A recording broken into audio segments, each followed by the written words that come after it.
3 meses después de su muerte, las deudas nos ahogaban. Al abrir la caja fuerte de mi esposo para buscar papeles, no encontré dinero, sino la prueba de que por 15 años tuvo otra familia y otra vida a nuestras espaldas, dejándonos al borde de perderlo todo. Si aún no estás suscrito al canal, haz clic en el botón de suscripción y activa la campanita para no perderte ninguna de nuestras historias. Tu apoyo significa todo para nosotros. Si esta historia te parece interesante, déjale un like. También me encantaría saber de qué ciudad eres, déjanos el nombre de tu ciudad en los comentarios. Ahora, empecemos con la historia. Nunca pensé que el silencio pudiera pesar tanto. 3 meses. Hacía 3 meses que Javier se había ido, y el silencio que dejó en la casa era más denso que el luto mismo. Se había ido de repente, un infarto masivo mientras supervisaba una de sus obras. Sin despedidas, sin últimas palabras. Solo un vacío que lo devoraba todo. A sus 50 años, Javier era un pilar, no solo para mí y para nuestro hijo, Mateo, sino para todo el pueblo. El contratista, el hombre de palabra, el que siempre resolvía. O eso creía yo. Ahora, el único sonido constante en mi vida era el susurro amenazante del papel. Cartas del banco, una tras otra, apilándose en la mesita de la entrada como aves de mal agüero. Sobres con ventanas de plástico que mostraban logotipos bancarios y palabras que me helaban la sangre, aviso urgente, último requerimiento de pago. Al principio, no les di importancia. Era imposible. Javier, mi Javier de 25 años, el hombre que medía cada gasto y revisaba las cuentas cada domingo por la noche, no podía haber dejado deudas. Pero las llamadas telefónicas confirmaron lo que los papeles gritaban. La hipoteca tenía 3 meses de retraso. Había préstamos personales que yo desconocía. Las tarjetas de crédito estaban al límite. El hombre que yo había enterrado no era el mismo que aparecía en esos estados de cuenta. Mi relación con Mateo se había vuelto tan frágil como el cristal. A sus 20 años, el dolor lo había convertido en un guardián hostil de la memoria de su padre. Para él, Javier seguía siendo el héroe intachable, y yo, su madre, me había convertido en una especie de profanadora. Cada vez que intentaba hablarle de las deudas, sus ojos se endurecían. Mamá, por favor. Acabamos de perderlo. ¿No puedes esperar para revolver sus cosas? Es una falta de respeto.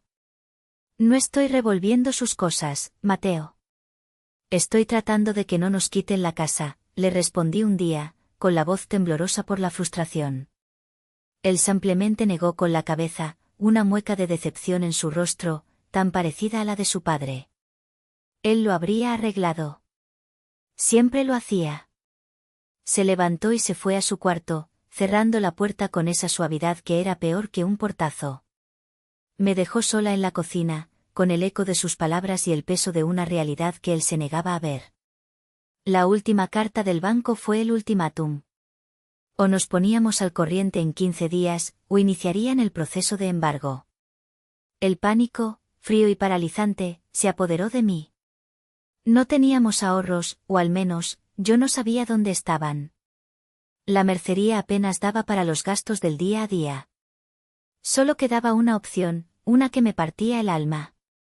Vender el taller. El taller de Javier era su santuario. Un gran galerón en las afueras del pueblo, olía a cemento, a madera y a su sudor. Era el lugar donde sus planos cobraban vida, donde guardaba sus herramientas como si fueran tesoros. Proponérselo a Mateo fue como clavarle una daga. No. Gritó, su voz rompiéndose por primera vez en semanas. Es lo único que nos queda de él, mamá. Es su legado. Un legado no nos dará de comer ni pagará la hipoteca, dije, mi voz más dura de lo que pretendía. No hay otra opción, hijo. Esa tarde, fui sola al taller. Necesitaba prepararlo, limpiarlo para el agente inmobiliario que vendría al día siguiente. El polvo cubría cada superficie, y la luz que se filtraba por las ventanas sucias dibujaba fantasmas en el aire.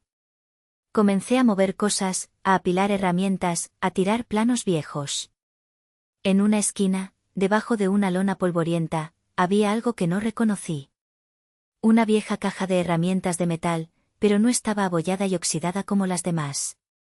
Estaba limpia, y los bordes parecían haber sido soldados. No tenía candado. Estaba sellada. La curiosidad me picó. Con un destornillador y un martillo, luché con la soldadura hasta que cedió con un crujido metálico. Levanté la tapa pesada. Dentro no había llaves inglesas ni taladros. Solo una cosa. Una pequeña caja fuerte, de esas que se usan en las oficinas, de un color gris oscuro. Era pesada, sólida. Mi corazón empezó a latir con una fuerza descontrolada. ¿Por qué Javier escondería esto? ¿Por qué aquí?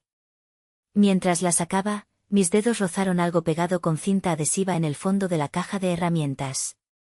Lo arranqué. Era una llave. Una llave pequeña y plateada, de las que abren cerraduras de precisión. Encajaba perfectamente en la cerradura de la caja fuerte. En ese momento, una sensación extraña, una mezcla de miedo y una mórbida expectación, recorrió mi cuerpo. Ya no se trataba solo de deudas. Se trataba de un secreto. Y yo estaba a punto de abrir la puerta. Giré la llave. El mecanismo hizo un clic seco, un sonido que pareció resonar en todo el galerón silencioso. Por un instante, no me atreví a abrir la puerta. Una parte de mí, la parte que todavía se aferraba a la imagen de mi matrimonio, quería volver a cerrar la caja de herramientas, cubrirla con la lona y fingir que nunca la había encontrado. Pero la otra parte, la mujer que se enfrentaba a perder su casa, la que necesitaba respuestas, me obligó a seguir adelante. Respiré hondo y tiré de la pequeña manija. La puerta se abrió sin hacer ruido. Contuve la respiración, esperando encontrar fajos de billetes, joyas, algo que explicara el dinero faltante y resolviera nuestros problemas. Pero no había dinero. No había nada que brillara. Solo una carpeta. Una carpeta de cuero marrón, de aspecto caro, cerrada con un broche. Mis manos temblaban mientras la sacaba.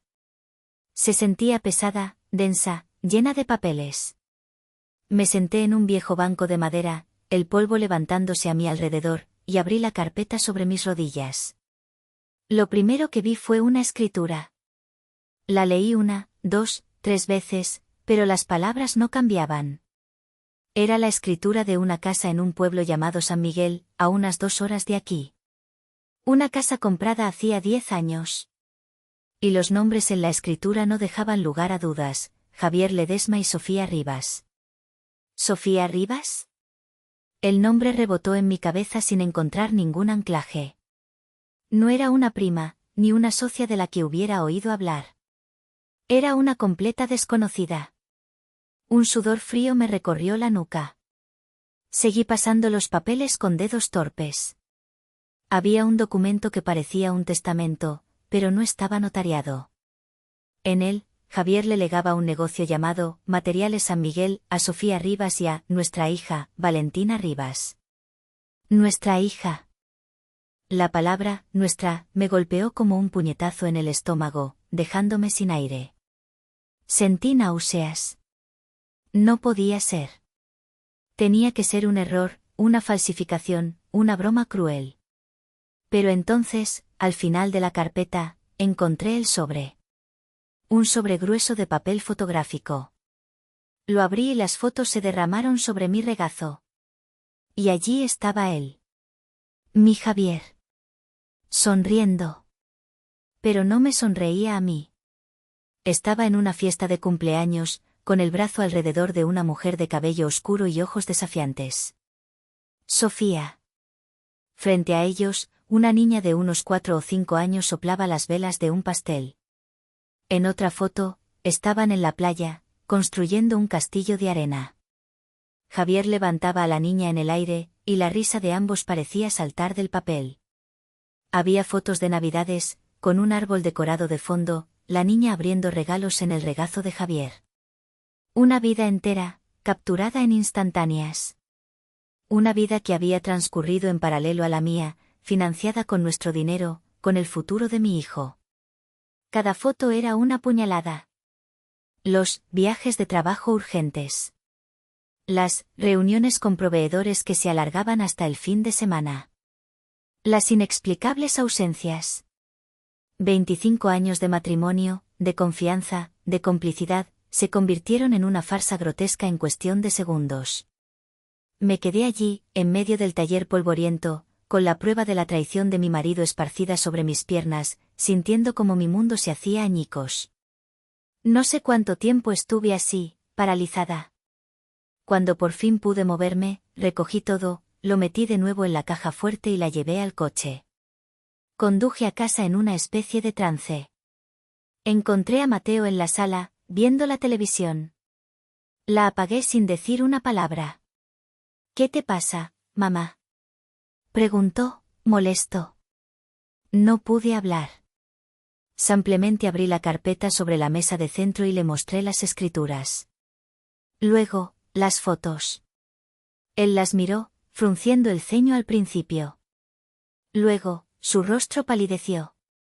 ¿Qué es esto?, susurró. Es tu padre, dije, mi voz era un hilo roto. Es la razón por la que estamos en la ruina. Mateo recogió una foto, la de la playa. La miró fijamente, como si intentara encontrar un fallo, una explicación lógica. Luego, levantó la vista hacia mí, y sus ojos no reflejaban dolor, sino una furia helada dirigida directamente a mí. «Esto tiene que ser un error», exclamó, poniéndose de pie de un salto. «Alguien lo engañó. Le tendieron una trampa. Y tú, en lugar de defender su memoria, te pones a escarbar en su basura como una buitre. Mateo, mira las fechas. Mira las firmas». «No», gritó, su cara roja de ira. «Siempre fuiste así. Siempre desconfiando, siempre buscando algo malo. No soportabas que fuera un gran hombre. Un hombre querido por todos. Y ahora que no está para defenderse, quieres manchar su nombre». Agarró las llaves de su coche y se dirigió a la puerta. «Eres increíble». El portazo retumbó en la casa, dejándome sola con las ruinas de nuestra familia esparcidas sobre la mesa. Y por primera vez, no lloré. Solo sentí un frío glacial, una rabia tan profunda que me quemaba por dentro. La batalla acababa de empezar. Al día siguiente, el timbre sonó justo cuando terminaba de beber un café que no me supo a nada. Era Ricardo, mi cuñado. El hermano menor de Javier, el que siempre había vivido a su sombra, el que sonreía un poco más de la cuenta y cuyos ojos nunca parecían estar quietos. Venía con una canasta de pan dulce, su rostro compuesto en una máscara de perfecta preocupación fraternal. «Elena, ¿cómo estás, cuñada?», dijo, dándome un abrazo que se sintió falso y pegajoso. «Pasaba por aquí cerca y quise ver cómo seguían. Sé que estos días son muy difíciles». Lo invité a pasar, mi mente corriendo a 1000 por hora. Anoche, después de que Mateo se fuera, había vuelto a guardar los documentos en la caja fuerte y la había escondido en el fondo de mi armario, debajo de mantas viejas. Un instinto primario me decía que nadie debía saber de su existencia. «Estamos bien, Ricardo».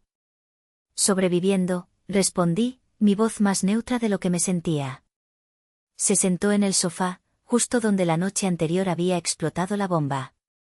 Miró a su alrededor, con esa familiaridad de quien conoce cada rincón de la casa. «Me preocupa mucho su situación», continuó, bajando la voz en tono confidencial. «Mateo me llamó anoche, muy alterado. Me dijo que estabas preocupada por unos papeles. Sentí una punzada de traición». Mateo había corrido a contarle a su tío. «Son solo las deudas normales, Ricardo. La hipoteca, esas cosas. Con la falta de Javier, nos hemos atrasado un poco». Él asintió lentamente, sus ojos fijos en mí. «Sí, claro». «Oye, hablando de eso, recordé algo. Javier, que en paz descanse, me comentó hace unos meses que había comprado una cajita de seguridad nueva para guardar unos papeles importantes del negocio. Unos contratos, unas facturas pendientes que nos ayudarían a aclarar las cuentas ahora. Dijo que la guardaría en el taller. ¿Por casualidad no la has visto? El aire en la habitación se volvió denso. Su pregunta no era casual. La forma en que lo dijo, la mirada ansiosa que brilló en sus ojos por una fracción de segundo antes de que la ocultara, lo delató. Él sabía. Sabía de la caja. Quizás incluso sabía lo que contenía. El instinto de supervivencia que había nacido en mí la noche anterior se convirtió en un muro de acero. Lo miré directamente a los ojos, forzando una expresión de cansancio y confusión. ¿Una caja fuerte? No, Ricardo. Limpié todo el taller ayer. Había cajas de herramientas, chatarra, polvo por todas partes, pero ninguna caja fuerte. Quizás se confundió de lugar. Vi una sombra de frustración cruzar su rostro, pero la disimuló rápidamente con una sonrisa compasiva. Ah, bueno. No te preocupes, cuñada. Seguramente aparecerá. Si necesitas cualquier cosa, lo que sea, no dudes en llamarme. Estamos para apoyarnos. Se fue, dejándome con el corazón martilleándome en el pecho y el sabor amargo del pan dulce que no había tocado. No había duda. Ricardo era cómplice. Apenas cerró la puerta, tomé el teléfono y marqué el número de Carmen. Mi amiga de toda la vida, la madrina de Mateo. Carmen era todo lo que yo no era, directa, sin filtros y con un detector de mentiras incorporado que rara vez fallaba. Necesito que vengas, le dije, mi voz finalmente quebrándose. Ahora. Llegó en menos de 10 minutos, con su ceño de preocupación habitual. Le serví un café y, sin poder contenerme más, saqué la caja fuerte de su escondite y le mostré todo. Las escrituras, el testamento, las fotos. Lloré. Lloré de rabia, de humillación, de dolor. Lloré por mis 25 años perdidos. Carmen escuchó en silencio, su rostro endureciéndose con cada papel que leía, con cada foto que miraba. Cuando terminé de contarle la visita de Ricardo, golpeó la mesa con la palma de la mano. Hijo de su puta madre. Siseó, sus ojos echando chispas. Claro que sabía. Ese cabrón siempre fue una sanguijuela. Vivió del trabajo de Javier toda su vida, y ahora quiere asegurarse de que la otra se quede con todo. Se levantó y comenzó a caminar por la cocina como una leona enjaulada. Escúchame bien, Elena, dijo, deteniéndose frente a mí y tomándome por los hombros. Esto ya no es un drama familiar. Esto es una guerra. Y tú no eres la viuda indefensa y llorona. Eres una mujer a la que le han robado su vida y el futuro de su hijo. No le digas a nadie más sobre esto. Ni a Mateo, hasta que se le pase el berrinche. Y por el amor de Dios, no le des nada a ese cabrón de tu cuñado. Sus palabras fueron como un bálsamo y un latigazo al mismo tiempo. Me secó las lágrimas con una brusquedad cariñosa. Ahora, vas a investigar. Vas a ir a ese pueblo. Vas a ver esa casa, ese negocio. Vas a averiguar quién es esa mujer. Pero no vas a ir a llorar ni a reclamar. Vas a ir a reunir municiones. Porque te juro, Elena, que no vas a perder esta guerra. La miré, y por primera vez desde que Javier murió, sentí una chispa. No de esperanza, sino de algo mucho más poderoso, determinación. Carmen tenía razón. Ya no era la esposa de Javier Ledesma. Era Elena, y mi lucha apenas comenzaba. El viaje a San Miguel fue un borrón de asfalto y paisajes que no vi. Aferrada al volante de mi viejo coche, sentía una mezcla de pavor y una resolución gélida. Carmen me había ayudado a trazar un plan. Ve como si fueras invisible. Observa, escucha, no dejes rastro. Me había puesto unos vaqueros, una blusa sencilla y unas gafas de sol grandes, como si eso pudiera disfrazar el torbellino que sentía por dentro. San Miguel no era como nuestro pueblo. Las calles estaban mejor pavimentadas, las casas eran más grandes, con jardines cuidados y coches nuevos aparcados en las entradas. Había una sensación de prosperidad, de dinero que fluía. Me dolió físicamente pensar que ese dinero debería haber sido mío, de Mateo. Encontré la dirección de la escritura sin problemas.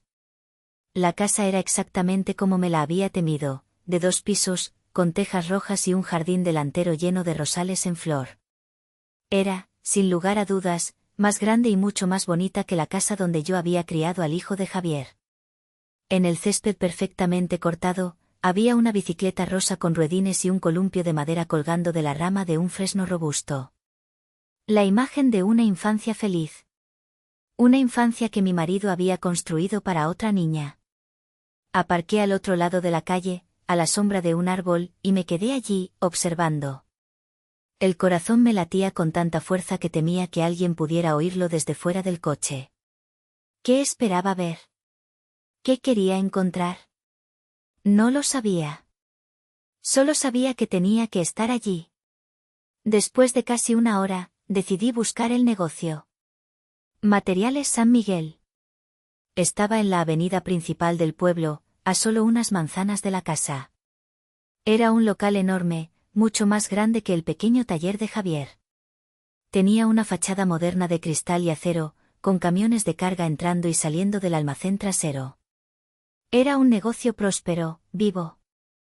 Respiré hondo y entré, el timbre de la puerta anunciando mi llegada. Un joven con un chaleco con el logotipo del negocio me saludó amablemente. Buenos días, ¿en qué le puedo ayudar? Solo estoy mirando, dije, tratando de que mi voz sonara casual. Mi esposo y yo estamos pensando en construir y quería ver precios. Claro que sí, con gusto. Tenemos de todo, y de la mejor calidad. Don Javier, que en paz descanse, siempre se aseguró de eso. La mención de su nombre me heló la sangre. ¿Usted lo conoció? Pregunté, mi curiosidad superando mi cautela. El joven sonrió con genuino afecto. Claro. Don Javier era el dueño. Un gran hombre. Siempre al pendiente de todo, muy justo con nosotros los empleados. Una lástima lo que le pasó. Ahora su esposa, doña Sofía, se está haciendo cargo. Es una mujer muy fuerte. Fíjese que don Javier hasta le estaba construyendo una casita a su suegra en el terreno de al lado, para que estuviera más cerca de su nieta. Un hombre de familia de verdad. Un hombre de familia. La frase se me clavó en el pecho. Asentí, incapaz de hablar, y salí de allí con la excusa de que tenía que medir unos espacios. Me subí al coche, sintiendo que me asfixiaba.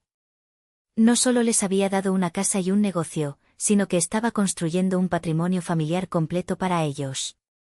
Regresé a la calle de la casa y aparqué de nuevo en mi puesto de vigilancia. El sol de la tarde empezaba a caer, pintando el cielo de tonos naranjas y morados. Y entonces, las vi. La puerta principal de la casa se abrió y de ella salió una mujer. Era alta, de cabello oscuro y liso, vestida con unos pantalones de lino y una blusa de seda que gritaban dinero y buen gusto. Sofía. Detrás de ella, saltando por los escalones, salió una niña de unos 14 años, con el mismo cabello oscuro pero con los ojos y la forma de la cara de Javier. Valentina. Era la viva imagen de Mateo cuando tenía esa edad. Se reían de algo que la niña le contaba, con una complicidad fácil y natural. Se subieron a una camioneta de lujo, una de esas que yo solo veía en las revistas. Sofía conducía, y mientras esperaba para incorporarse al tráfico, giró la cabeza y su mirada se cruzó con la mía por un instante a través del parabrisas. No hubo reconocimiento, por supuesto. Para ella, yo solo era una mujer anónima sentada en un coche viejo. Pero para mí, ese instante fue una eternidad. Vi a la mujer que había ocupado mi lugar, la que había recibido el amor, el dinero y el futuro que me pertenecían. Y en ese momento, sentí un odio tan puro, tan intenso, que me dejó sin aliento. No era la amante arrepentida de mis fantasías. Era la reina de un castillo construido sobre mis ruinas. Y yo, la esposa oficial, la madre de su primer hijo, era la extraña que miraba desde el otro lado de la calle, invisible y despojada. Verlas alejarse en esa camioneta de lujo desató algo dentro de mí. La Elena prudente, la que planeaba y observaba desde las sombras, se desvaneció.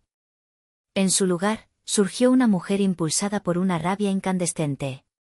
No podía irme. No podía volver a mi casa vacía y a mis cartas de embargo después de haber visto la opulenta realidad de su mentira. Arranqué el coche y la seguí. No fueron lejos. Se detuvieron en un restaurante elegante en el centro del pueblo, uno de esos con manteles blancos y meseros con pajarita. Las vi sentarse en una mesa junto a la ventana, riendo y charlando. Esperé. Esperé a que terminaran su cena, a que salieran con la misma tranquilidad con la que habían entrado. Las seguí de vuelta a su casa.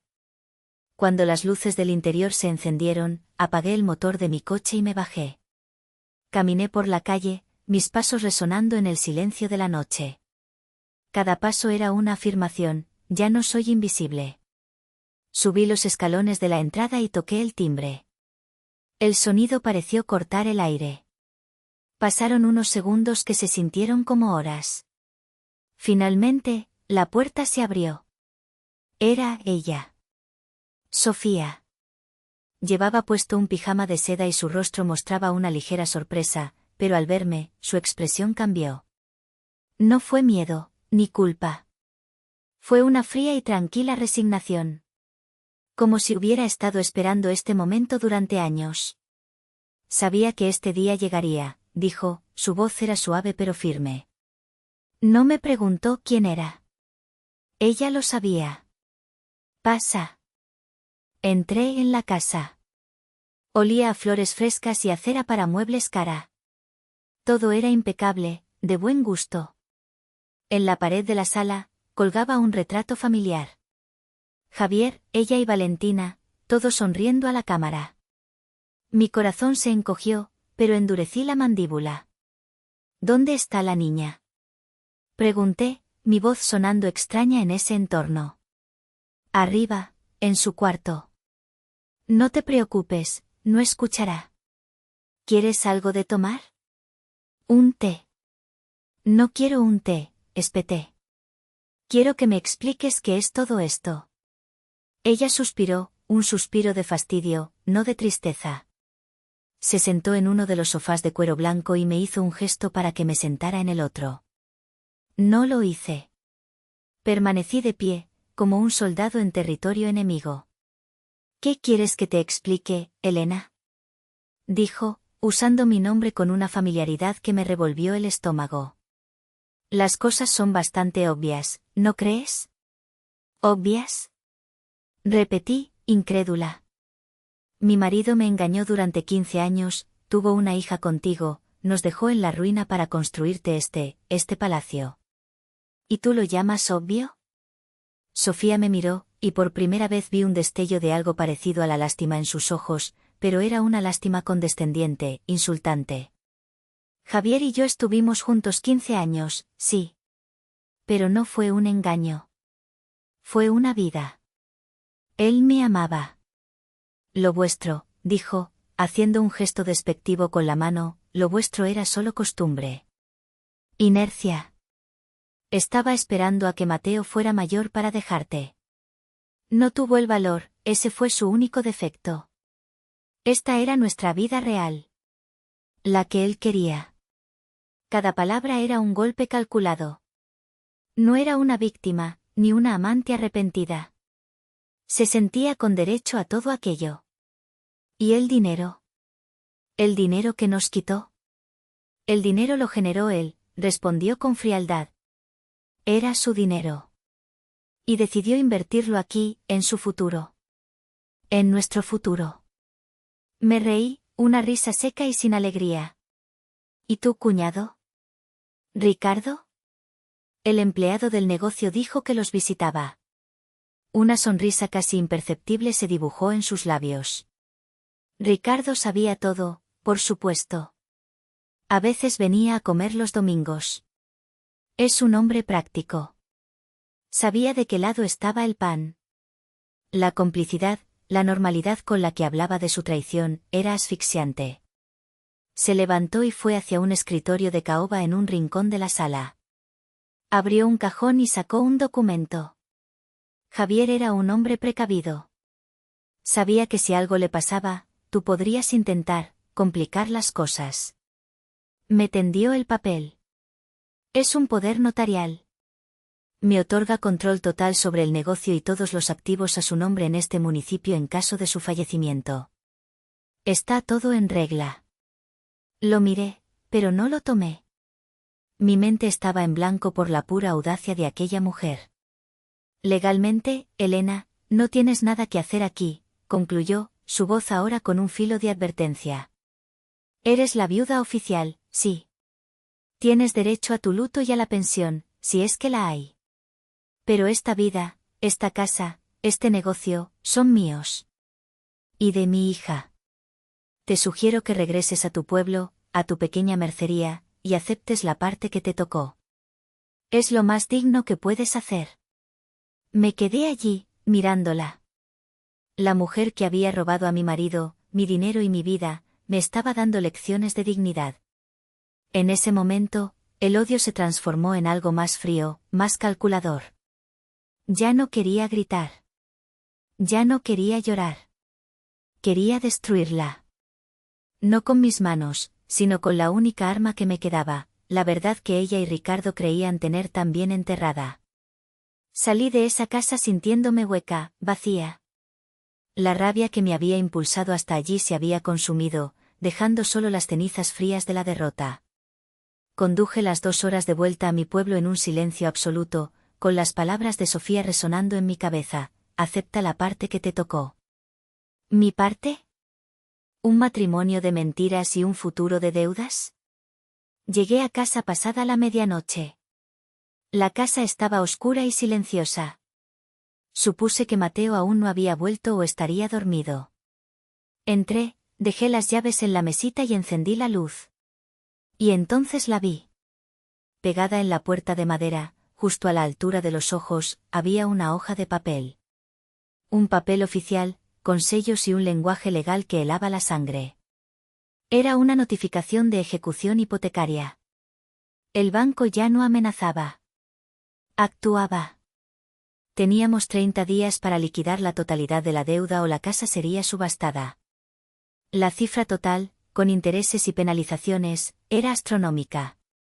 Era mucho más de lo que valía el taller. Era, sencillamente, el fin. Me arranqué el papel de la puerta, mis manos temblando violentamente. Me dejé caer en la silla del comedor, el papel arrugado en mi puño, y por primera vez en 24 horas, las lágrimas brotaron. Lágrimas de impotencia, de desesperación. Estaba sola. Completamente sola. ¿Mamá? La voz de Mateo me sobresaltó. Estaba de pie en el umbral de la sala, con los ojos hinchados y el pelo revuelto. No se había ido con sus amigos. Había estado aquí, esperando. Su mirada se posó en el papel que yo sostenía. ¿Qué es eso?, preguntó, su voz era un susurro ronco. No pude responder. Simplemente le extendí la hoja. La tomó, la leyó, y vi cómo el color desaparecía de su rostro. Vi cómo la última defensa de la imagen de su padre se derrumbaba. El héroe, el pilar, el gran hombre, los había llevado al borde del abismo. No. No puede ser, murmuró, dejándose caer en la silla frente a mí. Pero ambos sabíamos que sí podía ser. La visita de Ricardo, la existencia de Sofía, y ahora esto, todo encajaba en un rompecabezas monstruoso. Me di cuenta de algo terrible: Ricardo, al saber de la muerte de Javier, debió haber dejado de hacer los pagos secretos que mantenían todo a flote. Había acelerado nuestra caída a propósito, para dejarnos sin recursos, sin capacidad de luchar. De repente, Mateo se levantó de un salto. Pero esta vez, su energía no era de ira hacia mí, sino de una furia desesperada. Tiene que haber algo. Algo que nos ayude, exclamó. Corrió hacia el pequeño despacho de Javier, la habitación que ninguno de los dos había tocado desde su muerte. Empezó a abrir cajones, a revolver papeles, a tirar carpetas al suelo. Yo lo seguí, observándolo en silencio mientras desmantelaba el santuario de su padre en busca de una salvación que yo sabía que no existía. Aquí solo hay facturas pagadas y planos viejos. Gritaba, su voz quebrada por la frustración. Se detuvo frente a la estantería, respirando agitadamente. Pasó la mano por los lomos de los libros de contabilidad, los libros oficiales que el contador revisaba. Luego, su mirada se detuvo. En la parte de atrás de un estante, casi oculto, había un libro que no encajaba. No era un libro de contabilidad estándar. Era una simple libreta de espiral, de las que se compran en cualquier papelería. La tomó. La abrió. Y ambos nos quedamos en silencio. No era un diario. Era un libro de cuentas. Un libro de cuentas secreto. Página tras página, con la caligrafía precisa y metódica de Javier, estaba detallado el desvío de fondos. Anotaciones como, retiro efectivo para S, 50,000 pesos. Transferencia material construcción San Miguel, 120,000 pesos. Pago hipoteca casa Elena, parcial. Y al lado, pago hipoteca casa Sofía, completo. Estaba todo allí. Mes a mes, año tras año. La prueba irrefutable de cómo había desangrado su propio negocio, nuestro patrimonio, para construir su otra vida. Cómo nos había mantenido a flote con lo mínimo indispensable, mientras a ellas les daba todo. Mateo cerró la libreta lentamente. Levantó la vista, y sus ojos estaban llenos de lágrimas. Unas lágrimas que ya no eran por el padre que había perdido, sino por el padre que nunca había conocido. Caminó hacia mí y me entregó la libreta. Tenías razón, mamá, dijo, su voz ahogada por el llanto. Tenías razón, en todo. Nos traicionó. A los dos. Nos dejó sin nada. Lo abracé. Y en medio del desastre, en medio de las ruinas de nuestra vida, sentí por primera vez que no estaba sola. Mi hijo había vuelto. Y ahora, éramos él y yo contra el mundo. A la mañana siguiente, la atmósfera en la casa había cambiado. El silencio tenso había sido reemplazado por una calma sombría, una alianza forjada en el dolor de la traición. Mateo y yo nos sentamos a la mesa de la cocina con la libreta de contabilidad secreta y los documentos de la caja fuerte extendidos entre nosotros. A nuestro lado, Carmen bebía su café con el ceño fruncido, analizando cada prueba como un general planeando una batalla. Tenemos que demandar, dijo Carmen, su voz era un eco de la rabia que yo sentía. A ella y al cabrón de Ricardo. Fraude, administración fraudulenta, lo que sea. Hay que quitarles hasta el último centavo. Mateo asintió con fervor. Tienes razón, mamá. No pueden salirse con la suya. Nos robaron. Mi papá nos robó para ellos. Llamamos a un abogado que Carmen conocía, un hombre mayor y astuto con fama de ser un tiburón en los tribunales. Le explicamos todo, le mostramos las pruebas. El licenciado Salgado escuchó con atención, sus dedos tamborileando sobre la mesa. El caso es sólido como una roca, dijo finalmente, sus ojos brillando con interés profesional. La libreta es una confesión de desvío de fondos. El poder que tiene esa mujer, la señora Rivas, se puede impugnar demostrando que fue obtenido bajo una relación ilícita y en detrimento de la sociedad conyugal. Y a su cuñado, podemos acusarlo de complicidad y encubrimiento. Sentí una oleada de alivio. Había una salida. Podíamos luchar. Pero, continuó el abogado, y supe que venía la parte difícil, tienen que estar preparados. Esto no será rápido ni limpio. Será un proceso largo, de años quizás. Será costoso, aunque podemos negociar mis honorarios contra un porcentaje de lo que recuperemos. Y lo más importante, será público. Muy público. La palabra, público, se quedó flotando en el aire. Toda la historia saldrá a la luz en los tribunales, explicó el licenciado. La doble vida de su esposo, la hija ilegítima, la traición. La prensa local podría interesarse. La reputación de Javier Ledesma, el hombre respetado, quedará hecha pedazos. Y ustedes, su familia, serán el centro de todo el escándalo. Cada vecino, cada conocido, sabrá los detalles más íntimos de su vida. Miré a Mateo. Su rostro, antes lleno de furia justiciera, ahora mostraba una sombra de duda. Pensé en el pueblo, en la mercería, en tener que enfrentar las miradas de lástima, los susurros, el juicio de todos. Pensé en Valentina, esa niña que, a fin de cuentas, no tenía la culpa de nada. ¿Quería arrastrarla por el lodo de un juicio para castigar a su madre? Esa noche, no pude dormir. Di vueltas en la cama, la cabeza llena de escenarios. Me imaginaba en un tribunal, con Sofía y Ricardo al otro lado, lanzándonos acusaciones. Me imaginaba los titulares, la humillación. ¿Y si ganábamos? ¿Recuperaríamos el dinero? Quizás. ¿Pero a qué costo? El dinero no me devolvería mis 25 años. No borraría la traición. La venganza legal, me di cuenta, me dejaría tan vacía y agotada como me sentía ahora. Sería bailar al son que ellos habían tocado, seguir jugando en su tablero sucio. Al amanecer, una extraña calma se apoderó de mí. Había tomado una decisión. Fui a la cocina, donde Mateo ya estaba despierto, mirando por la ventana con la mirada perdida. Carmen llegó poco después, lista para planear el siguiente movimiento legal. No voy a demandar, dije, mi voz era tranquila pero firme. Ambos me miraron como si me hubiera vuelto loca. Mamá, no puedes rendirte, exclamó Mateo. No me estoy rindiendo, repliqué, mirándolo a los ojos. Estoy cambiando el campo de batalla. No voy a pasar años de mi vida en un juzgado, gastando un dinero que no tengo, para que un juez decida cuánto vale mi humillación. No voy a dejar que ellos dicten cómo y cuándo termina esta historia. Carmen me miró, desconcertada. ¿Entonces qué vas a hacer? ¿Dejar que se queden con todo? Una sonrisa, la primera sonrisa genuina en meses, se dibujó en mis labios. No.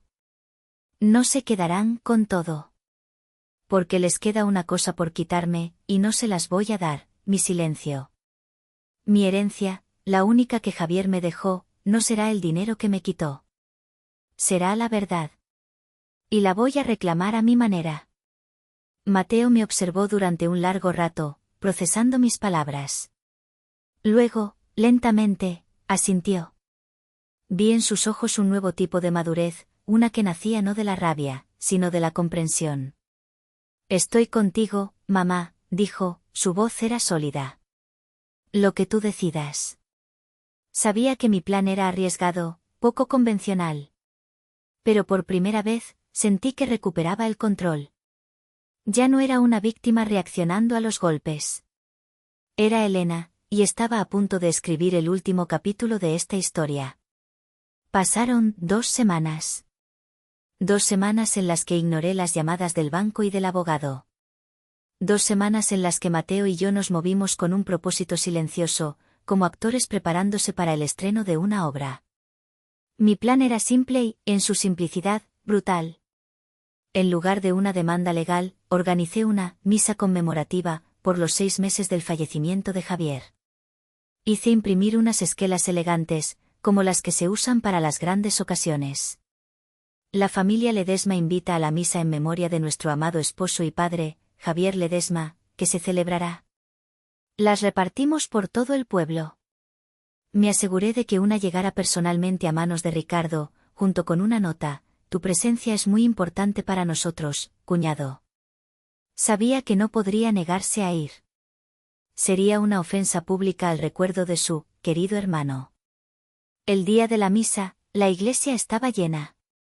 Todo el pueblo estaba allí, el presidente municipal, los dueños de los negocios más importantes, viejos amigos, empleados de Javier. Vi a Ricardo en la segunda fila, con su traje negro y su cara de compungido profesional. Parecía relajado, creyendo que había ganado. La misa transcurrió con la solemnidad habitual. El sacerdote habló de Javier como el hombre que todos conocían, trabajador, generoso, un pilar de la comunidad. con cada palabra de elogio, sentía la bilis subir por mi garganta, pero mantuve la compostura. Mi momento llegaría. Después de la misa, invitamos a todos a pasar al salón parroquial para tomar un café y un pan, como es costumbre. El salón estaba preparado. En una de las paredes blancas, Mateo había instalado discretamente un proyector y una pantalla. Nadie le prestó atención. Cuando la mayoría de la gente ya tenía su café en la mano y los murmullos llenaban la sala, me acerqué al pequeño atril que habíamos colocado. Mateo se puso a mi lado, su presencia era mi ancla. Toqué suavemente el micrófono. Silencio, por favor. Un momento. Las conversaciones se apagaron. Todas las miradas se volvieron hacia mí. Ricardo me sonrió, una sonrisa de ánimo, pensando que iba a dar el típico discurso de la viuda agradecida. Gracias a todos por venir, comencé, mi voz era clara y firme, sin un atisbo de temblor. Gracias por acompañarnos a honrar la memoria del hombre que todos creían conocer. Hubo un cambio sutil en la atmósfera. La palabra, creían, se quedó suspendida en el aire. Hoy hace 6 meses que mi esposo murió. Y en estos 6 meses, mi hijo y yo hemos descubierto la verdadera herencia que nos dejó. Y siento, en el fondo de mi corazón, que todos ustedes, que tanto lo apreciaron, merecen conocerla también. Ricardo dejó de sonreír. Su cuerpo se tensó. Mateo, por favor, dije. Las luces del salón se atenuaron y el proyector cobró vida. La primera imagen que apareció en la pantalla fue una copia nítida de la escritura de la Casa de San Miguel, con los nombres de Javier Ledesma y Sofía Rivas bien visibles. Un murmullo recorrió la sala.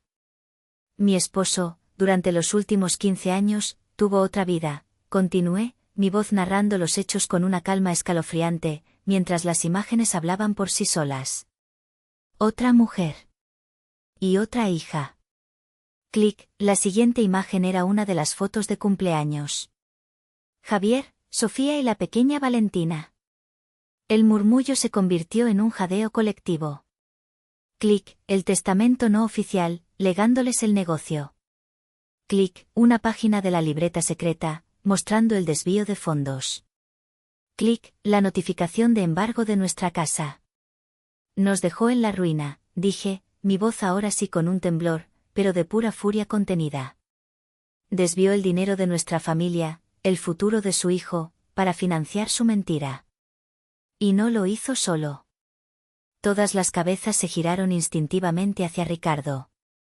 Él estaba pálido como el papel, con los ojos desorbitados, atrapado. Su propio hermano, mi cuñado Ricardo, fue su cómplice. Sabía de la otra familia. Los visitaba.